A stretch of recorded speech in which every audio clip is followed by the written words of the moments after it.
بسم الله الرحمن الرحيم halkaan ku suganna waa Danstan TV barnaamijkeena maanta wuxuu ku saabsan yahay wareysi aan la yeelan doono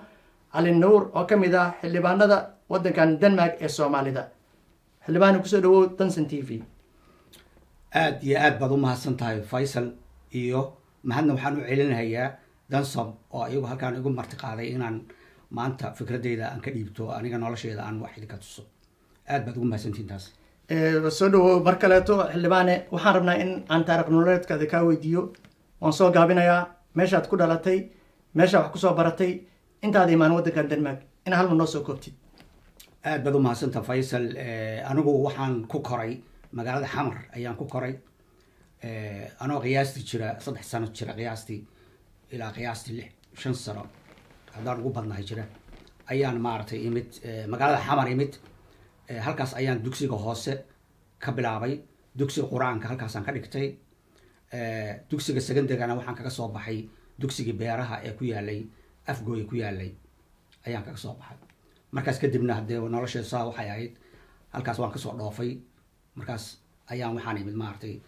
Sacuudi Carabiya imid okay marka dugsi dhexe beeraha mise dugsi sare ilaa jaamacad ma ka gaartay Soomaaliya mise dugsi sare Soomaaliya uga soo tagtay maya markaan ka baxay dugsiga hoose dhexe ka baxay waxaan aaday dugsiga sare ee beeraha waa markii ugu horeysay oo la bilaabay dugsiga beeraha wuxuu ahaa college buu ahaa qof iskama geli jirin run ahaantii anigu waxaan ku jiray ardadii la soo soocay oo ugu yaray dad yar oo la soo soocay oo la siiyey maartay scholarship la siiyey scholarship maxaa la siiyey inay college galaan xataa waxaana la siin jiray maartay lacag baana la siin jiray meeshaan seexan jirnay mashruuc weyn buu ahaa run ahaantii markii dambana noqday boarding oo meel boarding buu ahaa boardingkaas markaan ka baxayna isla markaan dhameeyayna safar baan kasoo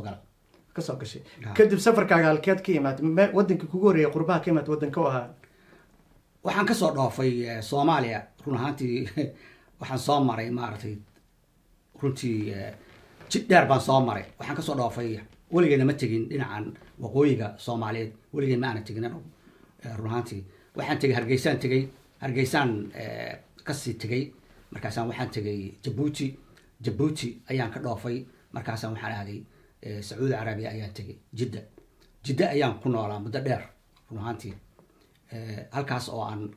muddo ka shaqaynayay muddo gaaban qorshahaygu wuxuu ahaa maartay inaan aado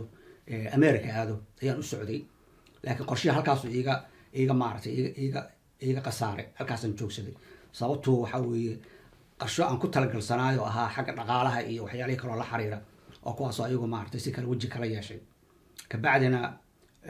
ilaahay wuxuu ii masaaxay inaan bilaabo oo scholarship ka dalbado jaamacadda King Abdulaziz University oo ku taala Jidda ku taala taasaan kaga baxay halkaasna waan soo dhameeyay faculty-ga baratay muxuu ahaa marka waxaan soo bartay waxa ay yaqaanaan milieu engineer environmental engineering haddii af Soomaaliga lagu yiraahdo afka caadiga oo Ingiriiska loo yaqaano ama adigu engineer ahaan weeye laakiin qaybta waxay hoos timaadaa biyaha ayaa soo timaadaa hydrology biyaha baarintooda sidii maartay biyaha lagu heli lahaa sidii loo dhaqaaleyn lahaa iyo say noqotaba markaas kadib ayaan 84 ayaan fasax ku soo aaday wadamada reer Europe ku soo aaday wadamada Europe ku soo aaday Frankfurt anoo jooga ayaa alxamdulillah yaraan nin aan saaxiib ahayn oo halkaan deganaa Jidda deganaa Oos deganaa ayaan wada xiriirnay anuguna markaas jaamacadda ma aan dhamayn markaas runtii waxaan qorahay speciality ayaan qoray boogii ugu dambeeyay ayaan qoray jaamacadda ka bacdina waa wada xiriirnay wixii kaal soo gaaro fasaxiigu imo halkaan imid markaas 84 wadanka Denmark wadanka Denmark ayaan soo galay ka bacdi markaan soo galay waxaan isbaranay gabar Danish ayaan isbaranay oo maartay halkaas aan aan ka dhaxgalo aan kula kaftamay xilliga Denmark imaatay ma waxa uu imaatay qaxootinimo ma shaqa u timid ma anigu qaxooti ma ahi anigu waxaan u imidba ma ahaynba inaan dago Denmark iyo 84 waxaan u imid saaxiibkay anigu Frankfurt ayaan fasax ku imid sababtu waxa weeye maadaama scholarship aan haysanay sacuudi carabiya aan ku haysanay marmarka qaarkood lacagta marka la siiyo tigidka waxaan u goosan karnay meel kasta oo adduunka jirta ayaan tigidka iyaga ku aadi karnay ama soomaaliyana aadi karnay haddaan rabo sanadkaas soomaaliya maanan aadin waxaa idhi bal yuruba soo aragba jarmalka ayaan imid jarmalka anoo frankfurt jooga ayaa waxaa ila soo xareeyay nin saaxiib oo hadda jagaweyn ka haya denmark ka haya oo u shaqeeya north zealand regionka degmada gobolka Danish ma Soomaali Soomaali wey wiil aan saaxiib ahayn oo dugsiga beeraha iskala soo baxnay weeye oo isaguna halkaan deganaa wuu soo marti qaaday qorshaheeguna waxaa weeye maart inaan noqdo sababto waa inaan isbishaalii dhameeya soo maaha halkaana nimid gabar Danish ayaan isbaranay alxamdulilah markaasaan oo cadaan gabar Danish oo cad ayaan isbaranay kabacdina waan dhoofay waxaan ku noqday sacuudi carabiya ku noqday haddana sacuudi carabiya marka isbishaalii dhameeyey waxaan aaday Soomaaliya ayaan u dhoofay oo fasax ku aaday markii ilaa baaso wadanka waa deganaa waxaan haystay ciqaamad weyn baan haystay oo wadanka aan ku joogo sacuudi carabiya jidda waan ka shaqaysan karay moogta biyaha iyo arrimaha la xiriira marka Soomaaliya tagay gabadhan xiriir baan lahayn waxay tiri Soomaaliya kugu imaada haaba yar Soomaaliya nolosha iska amoojada Soomaaliya igu timid xamar ku casintay xamar guriga walaashay ayaan deganayn walaashay iska ladnayd oo iyada waa mid aniga soo korisay moogta ma sha Allah walaashay markii aan halkaasaan isku guursan gabadha Soomaaliya isku guursan Muqdisho isku guursan ma sha Allah oo halkaasaan waxaan deganay muddaan deganay dheer run ahaantii waa soo noqonay marka waxaan ku fakaray Sacuudi Carabiya u guuraa mise waxaan u guuraa muxuu ahaa mise wadanka gabadhu hadda ay ka timid ayaan ku noqdaa hal mar aan ka dhex galo maadaama aan kala haysano laba diimeed xaaskaaga ma waxay soo gashay diinta muslimka mise diinta macnaa diin noocee haysatay Denmark waa aragnay dad badan waxaa jira cawaan ah oo diin haysta iyo kuwa aan diin haysanin labadaba joogan Denmark marka qaab ahaan ay u dhacay macnaha ay sheegay طبعا markaan gabadha isku guursanaynay diinta islaamka isku guursanay way islaam bay ahayd mawjida ma sha Allah inta markaan ma isku guursan kartaan diin waa isku guursan kartiin laakiin waa inay maartay qofka ninka guursan kara gabadha waa la guursan waa la socdaa taasoo dhan la socdaa laakiin waxa weeye muslim bay noqotay waa isku guursanay gabadhii markaan isku guursanay waxaan go'aan ku gaarnay in aan maartay aan soo aadno Denmark baan soo aaday anigu marka صح aniga markaas sanadka ma noo sheegi kartaa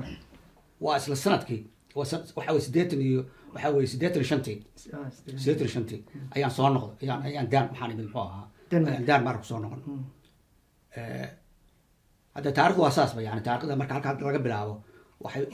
waji kale ay yeelatay taariikhdu markaas bas okay ma sha Allah waxaan u maleynayaa dabcan aad jirtaan xaaskaaga isla joogtiin carruurna inay ku hayso imisa carruur hadda carruurtaadi tahay alxamdulilah waxa weeye hadda waxaan isqabnaa 36 sano ayaan isqabnaa qiyaasta haddaan aan saxanahay ayaan isqabnaa weli waa isqabnaa oo wada noolnahay nolol fiican baan isaga noolay alxamdulilah laba wiil bay ay dhashay gabadhu labadii wiilba waxa weeye labaduba jaamacadda ayay ka baxeen Aarhus anugu mid haddaan idinka hormaro markaan Denmark imid waxa weeye maadaama bachelor aan haystay kaliya waxaan aaday maartay jaamacaddan Aarhus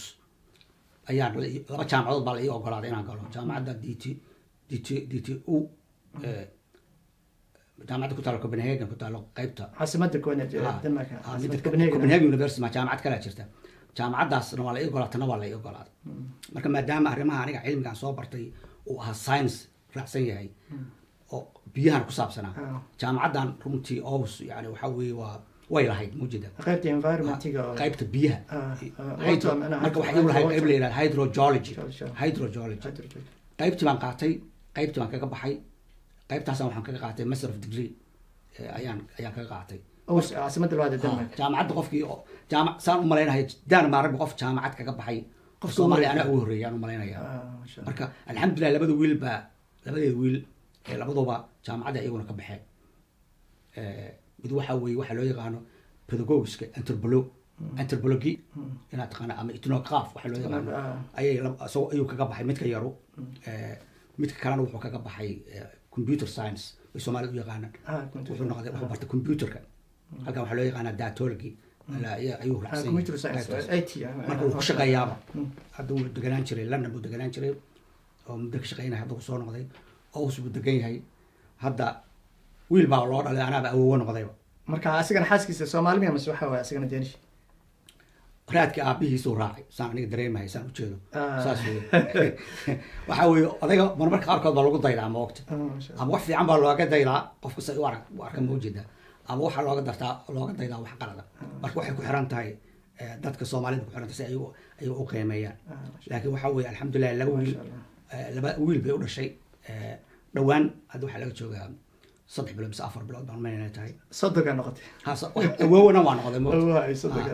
marka awoowa magaciisa waxaan ugu yaraa awoowa la yiraahdaa anigu awoowa markaan iraahdo wuxuu iga daba yiraahdaa awoow iga daba yiraahdaa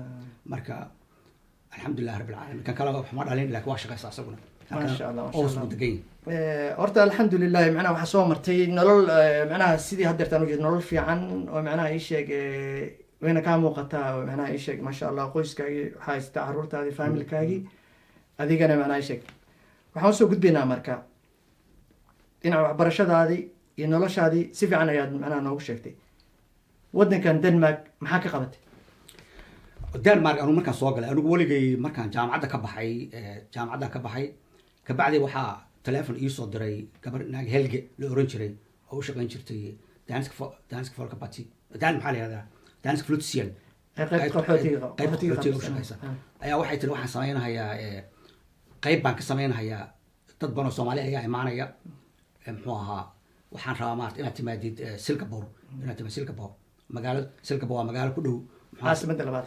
ku dhow Aarhus ku dhow Singapore caasimada labaad ha marka waxa weeye taas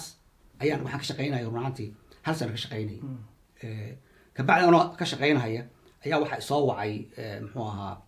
dugsigan muxuu ahaa macallimiinta waxaa loo yaqaanaa lay seminar dugsiga macallimiinta seminaarka macallimiinta lagu barto macallimada lagu barto ayaa soo wacay waxay yiraahdeen waxaan rabnaa maartay course waxaan samaynaynaa maado cusub baa imaanaysa waa maadada loo yaqaano afka Danish waxay u yaqaanaan Dansk Somaliandsprog waxa weeye luqadda aad taqaanid seebad u fahmaysaa ma jeeda marka luqaddaas waxay ahayd wadamo badan baa qaatay English as second language ma jeeda wadamada adduunka oo dhan baa qaatay yani run ahaantii xilligaas isaga ah markaan aan idin sheegayo soo waxay yiraahdeen waxaan rabnaa maarta inaad macallin noqotid 2 sano ka shaqaynay waxaan seminaarka macallinka ahaa oo ilmuhu waxay ku qaadeen isbishaalaha ay qaadanayaan marka luqaddaas luqadda Soomaaliyeed luqadda waxa lagu barahayaa luqadda Soomaaliyeed way ku jirtaa laakiin waxa ay baranayaan waxa weeye waa sida intercultural content bahadi muxuu ahaa sida maarta dadku isu dhex galaan luqadda see loo bartaa maadadu waxay u dhigantaa aad dhigaysid waxay u dhigantaa luqadda Danishka ama luqadda Danishka waxa lagu qaato oo dhan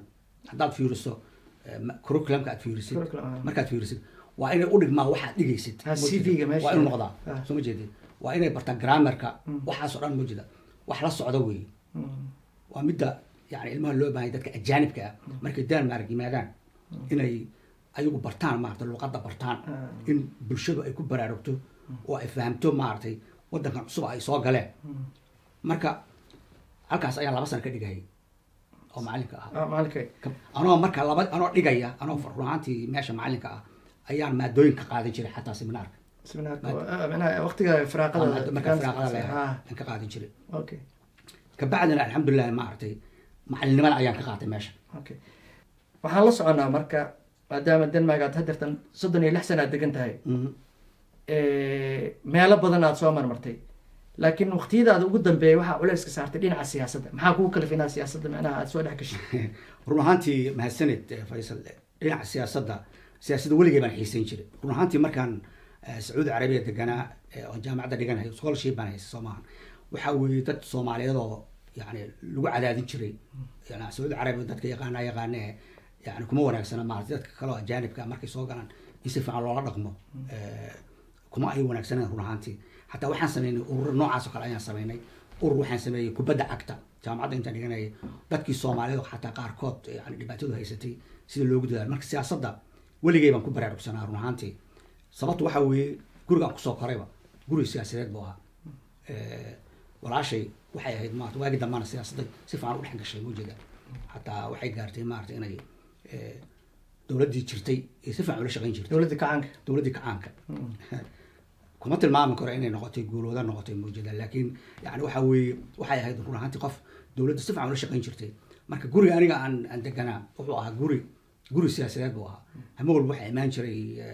iyo mar walba waxaa imaan jiray dad ama siyaasadda ka hadlaya ama dad maaragtay leaded yani dadka waddanka hogaaminaya qaarkood marka meesha aan deganayna waagii aan xataa aan soo korayay meesha aan deganay meel wanaagsan bay ahaydoo centraala tiyaatarkii soomaaliya masraxa soomaaliyeed ee muqdisho ku yaala guryaha inta kaga dhegan meesha biyagalaanka ah dadka xamar yaqaanay gurigaasaan deganayno xawtaako yaa yaqaana gurigayaga markaan ku jiro xawtaako aniga waa iga soo horjeeday gurigaya meesha intaan shabeelle la gaarin intaan la gaarin guryaha meelahaas ku yaala maarata saraha saasa waa weyn dad badan ka aqaan ani dariskaygu xataa wuxuu ahaa waxaa soo horjeeda meesha tenniska lagu ciyaari jira malaynaa jidka maaragtay jidku ma og tahay markaad macalin jaamaca masrax markaa ka tagtay dugsiga macalin jaamaca aniga dugsiga aan bilaabayba waxaan bilaabay dugsiga galaaska koowaad waxaan ka bilaabay dugsiga macalin jaamac ayaan ka bilaabay kabacdi markaan galaaska labaad u gudbi lahayn yaa iskoolkii waxaa soo galay arda badan 2 galaas oo anigu aan ku jiro galaaskayga ayaa waxaa loo soo raray dugsiga Forta Sheekh kurtiga Forta Sheekh yaa garanaya oo ku yaalay waqtiyada hore Forta Sheekh waqti hore taqaaniin dhulka moogta oo Villa Soomaaliya gadaal kaga yaalay dugsigaas ayaan dhigtay waa dugsiga uu ka soo baxay muxuu ahaa madaxweynaha Farmaajo sax sida aniga soo gaartay farmaajo xataa dugsiga beeru ka baxay la ii sheegay ma hubo waad hubin kartaan ma ogta laakiin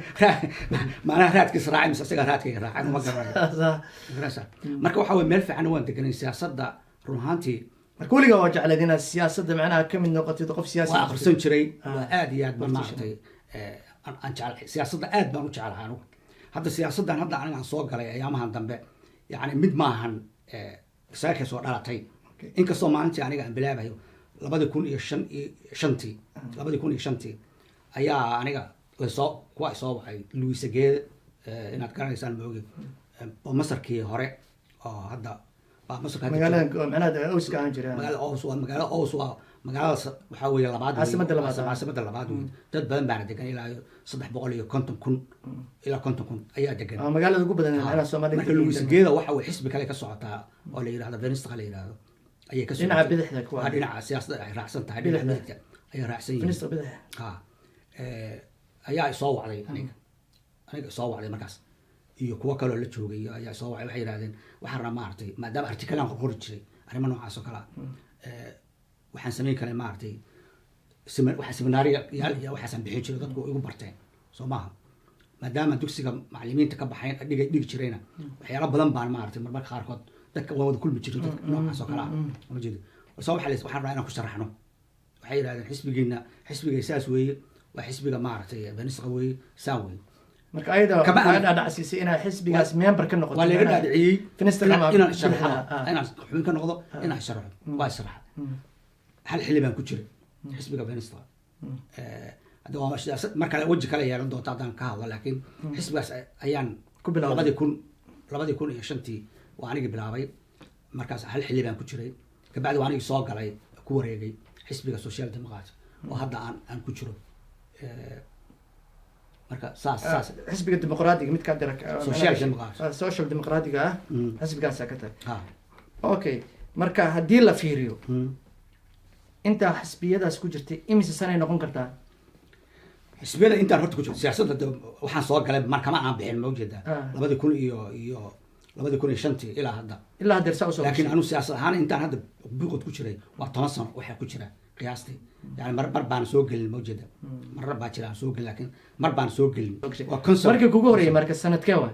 2005 xildhibaan markii ugu horeysa noqotay Denmark xildhibaan ku noqdo 2005 xildhibaan noqotay marka waxay ahayd maartay run ahaantii siyaasadda ilaa marka aad galaysid for example maxaad u galaysaaba siyaasad u galaysaa siyaasad waxaad u galaysaa inaad isku daydo inaad wax ka bedeshid bulshadaas ama wax ku biirisid waxyaalaha jira ma ogta run ahaantii marmarka qaar as leedahay war waxaan maxaa loo sameeyey ma jeeda waxaan se u dhaceen haddaan u siyaasi ahaan lahaa waxbaan ka bedeli lahaa garasa laakiin marmarka qaarkood waa inaad tidhaahdaa waad ka fakartaa wax aad bedeli kartid sababto marmarka qaarkood waxyaalo badan baa dhacay oo aad ku fakaraysa inaad bedesho yaan isbedelaynin soo ma jeedid sababto siyaasadda waxaa weeye waa in laisku raaca maogta komqamiin ma jeeda waa in siyaasadda dad badan oo xisbiyo kala duwan baa ku jira soo maaha marka waa in laisku raaca oo maaragtay aqlibiyaddu waa inay isku raacdaa moogta xisbigaaga waa inuu kugu raacaa wax adiga aad rabtid markaasa xisbiga ugu horeeya markaan ku jiray benistra waxay isla shaqayn jireen si run ahaantii si fiican isula shaqayn jireen weliba isla shaqeeyaan hadda xisbigan loo yaqaano danska folka party oo ah maaragtay xisbi run ahaantii noloshooduba ay tahay arrimaha la xiriira dadka ajaanibka arrimaha ajaanibka yani in wadanka ay ka laga joojiyo yani siyaasadooda dhan taasay ku dhisan tahay soo maaha yani marka anigu aan xisbigaa soo galay waxaan arkay maaragtay siyaasaddii aniga aan rabay inaan fuliyo marmarka hormarkaan la imaado fikrad la imaado inaan damacsan inaan fuliyo waxaa dhici jirtay marmarka qaarkood in la yidhahdo war qaar ba hoos igu yidhahda xataa moogta war waxaa moogta haddaan siyaasaddaas daan galno waxaa laga yaabaa xisbiga kale muxuu ahaa danska folka party ama qola kale ha noqotee in aan maaragtay ay naga xumaadaan oo hadhow ilaa way ku tusanayaan baarlamaanka yani waxa weeye waxaa ku jira 197 qof 79 qof baa ku jira majority-ga waa inuu noqdaa 91 qiyaastii haddaadan haysanin ma noqonaysid ra-iisul wasaaraha waddanka ma noqonaysid marka waxa weye mar walba waxay ku talagalayaan siyaasaddaas ay qaban doonaan markay meesha joogaan marka waxay ka leexleexanayaan maaragtay waxyaala kale oo maaragtay ayaga canaaneyn kara ama cambaareyn kara ma soo jeedin taas waa midda keentay run ahaantii inaan xisbiga aan ka tago maadaama aada xildhibaan soo noqotay dabcan magaca ugu badan waxaa ku siinaysa bulshada soomaaliyeed inaad tira ahaan maxaad oran kartaa soomaalidu waa u qabatay run ahaantii anigu saan isu haysto waxa weeye iyo sida dad kale ay isu haysan karaan anigu waxaan isu haystaa aan rumaysnahay inaan soomaalida wax badan inaan u qabtay waxyaalaha haddaan qiyaasto aan kasoo qaadi karo anigu aan sameeyey laakiin soomaali laftooda saameynhaya waxaa kamid a bogga dictionaryga ugu horreeyey oo laga qoray qayb meelaha dhan laga qoray aniga ayaa sameeyey waa bogga dictionaryga soomaaliya danish soomaali oo markii dambena aan sameeyey danish soomaali danish labadiiba aan sameeyey horta taasu mid micnaan luqadda soomaaliga soo horeyso luqadda danishka dambeyso midna luqadda danishka soo horeyso luqadda soomaaliga la barto ma ujeedaa dhaqankii la fahmo sababto run ahaantii waxa igu kalifana waxa weeye markaan Denmark imid Chinese oo kale way haysteen muxuu dictionary bay haysteen xataa Afghanistanka kuwa la yiraahdo dictionary waa lahayn laakiin anigu ma aanan lahayn soo ma jeedin ereyada qaarkood oo afka danishkaana يعني waxa weeye ma fahmaysid social hadii la yiraahdo social qad geeba marka la yiraahdo yani waxyaalaha aan ka maqli jirnay baa kamid ah ma jeeda maxay social qad geeba muxuu yahay waxa Soomaalida marin Soomaha ereyada qaarkood ma fahmaysid xataa ilma ereyada caadiga ah أنا social qad geeba marka aad Soomaaliya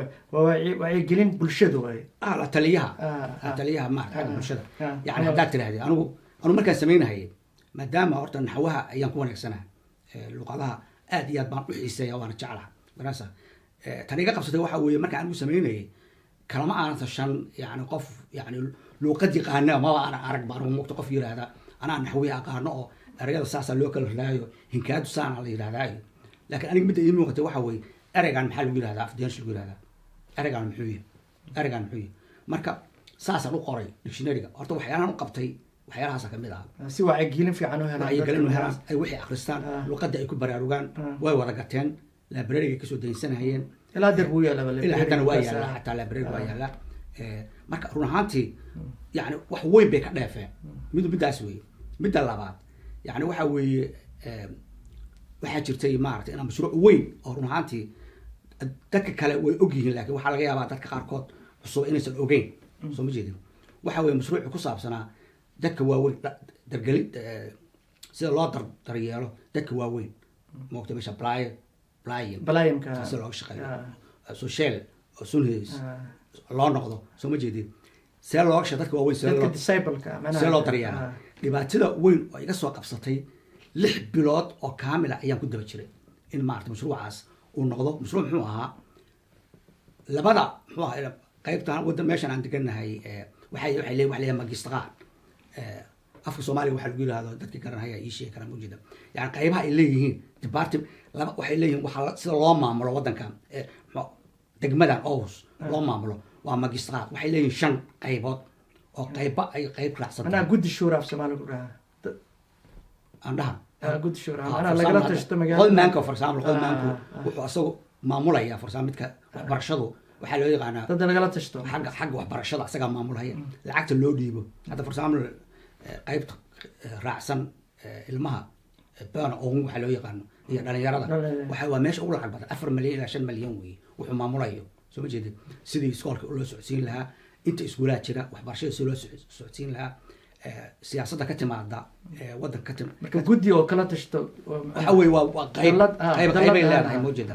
marka qaybaha kanu waxay ahaayeen run ahaantii qayb bay raacsanta soo ma jeedin marka qaybta bulshadu waa inay ka qayb qaadato haddii la samaynayo noocaan oo kale la samaynayo raba in loo sameeyo dadka loo sameeyo marka waxaan samaynay labada qaybood qaybta dadka waaweyn iyo qaybta waana Soomaali dadka macnaha u rabtid dadka aniga aan rabo dad Soomaali ha dadkii baan marti qaadnay oo u yeerno waxaan rabnaa inaan samayno mashruuc saasa mashruuc wuxuu ku saabsan yahay waxaad joogaysaan maaragtay waxaa laydin barahayaa tababar gaaban baa laydin siinahayaa ilaa maadaama inaan tacliin dheer ayna soo qaadanin oo ku saabsan muxuu ahaa si dadka loo xanaaneeyo soo maaha marka tacliin yar baa laydin siinahayaa tacliinta marka aad ka baxdaan waxaad samaynaysaan idinkoo shaqaynahaya ayaad wax baranaysaan haddaa rabtiin qofkii raba haddii kale shaquu ku wareegaya soo ma jeedin marka waxa weeye mushaharna way qaadanaya intay dhiganayaan sababto waxa weye haddii ay meesha ka tagaan waa mashaakil marka laba magiis qaad laba qaybood ayaa isku raacay qayb waxay yidhahdeen annaga ayaa maamulayna annaga qaadanayna waa qaybta dadka waaweyn soo ma jeedin qaybna waxay yidhahdeen annaga dhiibayna qarashka galaya iyo koorsooyinka la siinayo ma jeedin saasaan ugu guulaystay dad badan baa shaqo adoo pointkaas kusii wadato macnaha saan la socono macnaha waxa la dhahaa playam ama macnaha meesha dadka lagu haayo waddankan dadka waaweyn si loo xanaanayo daryaalka Denmark waxay leeyihiin goobo loogu talagalay oo dadkooda lagu hayo maadaama dhaqan ahaan Soomaalida dadkan caddaanka ee kala dhaqan duwan yihiin ma jirtaa meel aad u samayseen dadkan waaweynka oo macnaha ii sheeg Soomaalida ama dadka macnaha isku diin yihiin ama isku dhaqan yihiin oo macnaha dadka la dhahayo waddanka soo galeen ma jirtaa meel loogu talagalay ayaga gooni loo geeyo waa mid qorshe weyn bay ahayd run ahaantii oo aniga aan culays weyn aan saaray oo xataa case aan ka dhiibay soo ma jeedin hadda Copenhagen baa laga sameeyey mar waana la joojiyey 15 qof ayaa loo ogolaaday inay galaan ulajeedada ay ahaydna waxaa waagan xataa bilaabay waa waagii xisbiga Venstre aan ku jiray ayaan bilaabayba xataa ma jida waxaana ka hor yimid Dansk Folkeparti ayaa ka hor yimid hadda yacni waxa weye midaan la sameeyey mid loo sameeyo iyaga specific oo aan ma jiro hadda laakiin hadda meelaha ay tagaan sidee bay u imaanayaan dad Soomaaliyeed oo iyagu ilaalin kara ama u turjumi kara mujada yani waxa weeye taasoo kale waan samayn tanna midaan idin sheego midaan runtii ku dadaalay laakiin kuma aan guuleysan in isla markiiba la furo run ahaantii sababtu waxa weeye xisbiyada qaarkood baan isku raacsanayn in la yiraahdo moogta lacag specific loo keeno la yiraahdo waxaa la siinayaa dadka Soomaaliyeed kaliya la siinayaa waa inay noqotaa wax wada quseeya muxuu ahaa dadka dhan wada quseeya marka hadda meeshaan hadda aniga qaybta VB dad Soomaali baa la geeyay hadda dadku Soomaalida waa bilaabeen run ahaantii dad waaweyn oo patient dad waaweyn oo Soomaaliyeed yaa tagay meesha xanaanada la geeyay waagi horena waxaan ahayn dadkeen anu ma dirno moogta golaha xanaanada ma dirno run ahaantii laakiin waxa weeye dad baa hadda bilaabay maaragtay inay aadaan laakiin midda aan ku dadaalayna aan culays weyn ansar dadka imaanayo meesha degano waa inay helaan dad yani caawin kara dad tacliin afkooda ku hadli kara inaan xoojino inaan xoojiyo ayaan culays ka saaray run ahaantii maasha Allah kulle waa wax qabad badan oo macnaha arrimahaas oo dhan waxyaalaha aad loogu taamo waxaa jira dad badan oo waayeel ah oo ku nool macnaha qurbaha oonan haysanin dad ehel ah su-aasha macnaha waxaan ku weydiinaya taasi ay tahay oo mustaqbalka meel lagu daryeelo oo u baahan macnaha dhaqamada way kala duwan yihiin waxyaalahan soo jeeday Allah raali iga hayo waxyaalahan soo jeeday fikradda ahayd waxay ahayd in la helo meel lagu xanaanayo dadka haddaan idhaahdo dadka Soomaaliyeed dadku waa kugu soo jeesanaya soo jeed dadka ajaanibka oo muslimiinta ah in la helo hadda labada case way yaalaan run ahaantii weli waa yaalaan oo waxaan rabaa maartada inaan soo cusboonaysiiyo ayaan rabaa in la helo meel lagu xanaanayo waa number 1 sababtu waa muhiim in la helo tan labaad in la helo dad badan oo waxaa jira ajaaniba ilmaha marka laga qaato waxaa laga yaabaa inaysan ilmahoodii aysan arkinin garaysa oo ama ilmaha laga qaato mawjada waa inay helaan dadka loo geyn karo haddii ay dhacdo arrintaas nasiib darrada ah hadday dhacdo waa in la heli karaa run ahaantii dad Soomaaliyeed dad muslima oo dhaqankooda yaqaana iyo diintoodana haysta inay xanaaneyn karaan caruurtaas ay xanaaneyn karaan sababta midda la ogaaday waxaa weeye ilmo badan oo la qaaday baa jira oo dad kale loo geeyey qaarkood run ahaantii laguma guuleysan maaragta waxaa laga yaabaa marka ay kasoo baxaan kasoo noqdaan meeshii inay ama noqdaan qalad weyn ay galaan ay noqdaan dad maaragtay aan la soo celin karinin soo ma jeedin qaarna in yarna waa lagu guulaystaa soo ma jeedin marka waa in la helaa yani qof run ahaantii reer xanaaneyn kara oo muslimiina oo loo geyn karo anigu xataa dad soomaali markaan macalinka ka ahaa meesha macalimiinta qaybtan ka ahaa ka shaqayn jiray dugsiga macalimiinta ka shaqayn jiray iyo mar dambaba xataa dad baan contact person u ahaa anigu garanaysa marka arrimaha noocaas oo kale waa muhiim in maarata culayska la saaro waxaa kaloo aan maaragtay anigu aan culayska saaray qaybta waktiga firaaqada ilmuhu maxay samaynayaan dhalinyaradu maxay samaynayaan kubadda cagta anigu kubadda cagta waan ciyaari jiray moogta xataa waxaan ciyaari jiray moogtahay dugsiga banaadir rijinada marka gobolada soomaali ciyaari jireen rijinka waxaan u ciyaaraya anigu iyo xulay hal mar wey moogta la ii xulay inaan kubadda ciyaaro marka kubadda lambarkee ka ciyaari jirtay lambarka weli la garan maayo lambarku ahaa inuu kontumeeye ah maaqa maya 9 inaan ahaa mar malaynahay 7 sagaal qatar ay toddobaha waa dheerayn jiray moogta marka run ahaantii yani waxaan siri dhalinyarada kubaddan waan ciyaari jirin raggaan la ciyaari jiray waan wada ciyaari jiraan u malaynayaa rag odayaal aan wada ciyaari jirnaa jira moogta halka kan jooga kubadda ciyaari jira marka maxaa la samayn karaa hadda ayaamaha dambe oo dhan waxaan culayskayga aan saarayay in la helo meel dadka soomaalidu ay ku badan yihiin run ahaantii oo loo helo meel kubadda ay ku ciyaaraan xataa markay mugdi noqoto oo ka samaysan aan caws runa ahayn oo ka samaysan muxuu ahaa ka samaysan caws macnaha kaarbid ka samaysan oo nal leh wax walba lagu ciyaarayo laakiin way jiraan kuwa way jiraan laakiin midda culayska aan saaray xataa waagii hore waxaan ku jiray moogta intaanan sanadkii ka hore intaan doorashadantii ka horeysay waxaan ku jiray kultuur udvaale ayaan ku jiray moojida oo lala weyn oo aan waday baa jiray oo xataa meelaha qaarkood la sii waday run ahaantii oo yani lasii la hirgeliyay hadda mid baan ka wadaa vb soomaalida waa ku badan tahay wuuna imaanaya wax looba wey mid aan hadda wada waa jiro oo dhalinyarada aan ugu talagalay dad badan Soomaali ayaa meesha degan dhalinyaro badan kubadda ciyaarta ayaa jirta waqtigooda firaaqada okay su'aasha rabina ku weydiiyo maadaama xildhibaanada ay macnaha ay sheegay wadamadan gobol walba xildhibaan ka soo galo waxaa jira macnaha gobollo kale ay Soomaali degan tahay oo aan lahayn xildhibaano kuwaas macnaha ma ku xiran tahay macnaha siyaasadaada inaad macnaha meelaha sitaa dadkaas wax gaarsiisid ayagana xuquuqdooda mise waxay ku kooban tahay siyaasadaada gobolka lagaa soo doortay keliya run ahaantii marka la yidhaahdo biiqoodka la yidhaahdo degmada waxa consonant loo yaqaano yani maamulka degmada marka la yidhaahdo yani siyaasadaadu meesha lagaa dooran karo hadda anoo kale laygama dooran karo muxuu ahaa gobolka laygama dooran degmo kale laygama dooran karo waxaa layga dooran karaa keliya ohus keliya layga dooran karaa ana meesha ku sugan tahay laakiin meel kaleeto macnaha waxaan ku weydiiyey gobol kaleeto ka baxsan gobolka waa ogsoonaya sababta gobolka degan tahay dadka degan ayaa shacabka degan ayaa kusoo doorteen laakiin gobol kale ay dad kale Soomaali maadaama magaca Soomaalida aad soo gashay macnaha xildhibaannimada gobol kaleeto ay Soomaali kale degan tahay macnaha ma ka caawin kartaa macnaha ii sheeg waxyaabo kaleeto absolutely waa ka caawin karaa alnoor muddo hadeertaan macnaha ii sheeg 2005 ilaa hadeertaan waxaa dhihin siyaasi ah oo muddo badan kasoo shaqay wadankan wax badan u soo qabto mujtamaca Soomaaliyeed waa goormo waqtiga labaad doorashadiina imaan doontaa mahadsanid Faysal yani waxa weeye muddo dheer baan kusoo jiray qaar baa marka la yidhaahdo ereyga muddo dheer buu Cali Nuur kusoo jiray siyaasadda si kale u fasiran karaa soo ma jeedi laakiin midda anigaan u fasiranaya waxa weeye siyaasaddu run ahaantii maalin walba waxay kusoo biirinaysaa waayo arag baana aragtideedu waa ka duwan tahay qof hadda soo galay xisbiga ama doorasho soo galay taas weeye midda labaad doorashada hadda soo socota waxay dhici doontaa bisha November ayaa dhacaysaa 16 ayaa dhacaysaa sanadkan lagu jiro sanadkan hadda aan ku jirno 2021 ayaa dhacaysaa waa bisha November 16 ayaa dhacaysaa anuguna dabcan waa sharaxanahay dadaalkaygu ma yara maalin walba meel baan taagnahay maalin walba meel baan ka hadlayaa haddana saasan ku wadayaa waxqabad badanna dabcan Soomaalida waa u soo qabatay marka waxaan u malaynayaa in macnaha ii sheeg dadka markay daawadaan videogan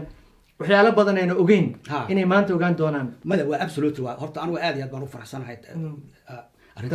maanta aniga aan qabanay soo ma jeedin laakiin Soomaalida waxyaalahan u qabanayo waxaan xiray maahan mawjida yani waxa way dadaal weyn ayaa lagu jiraa tan kale qofka aniga hadda for example ii yimaado ama isoo wacay yiraahdo Cali arrintaas ay haysata kuwaas ayaa ka jawaabi karaaba dhibaataas ay haysata halkaana saan dhacday xaq shaqo ha noqoto ama fartiin far qofka hadda meeqaan fartiin fare oo aan meel aan wax ka ogaan farta ugu taagay oo aan halkaa tag isla markiiba shaqada ka helay ujeeda marka soomaalida inta aan wax u taray aad iyo aad bay u badan yihiin maaragta marka anigu midda aniga rajeynaya waxa weeye hadda doorashadu yani maadaama hadda aan intaas kusoo jiray siyaasadda kusoo jiray haddana aan sharxanahay waxaan maaragtay soomaalida jeclaan lahaa inay bal il gaara ku fiiriyaan arrinta la socota la xiriirta doorashada oo maarata dadku ay horta bal marka u horeyse ay doorashada aadaan xaq bay u leeyihiin maarata inay wax doortaan ilaa midda muhiimka taasi waa ina xuquuq waa xaq ay ayagu leeyihiin xuquuq ayagu ay leeyihiin qofka asaga macnaha garashadiisa iyo waxa asaga inuu doorashada doorto inuu maaragtay fikradda u qabo oo wax ku doorto meesha uu malaynayo maaragtay inuu codkiisa uu siin karo inuu siiyo laakiin maadaama hadda anigu aan halkaan joogo oo leeyahay maaragtay siyaasadda aan u sharaxanahay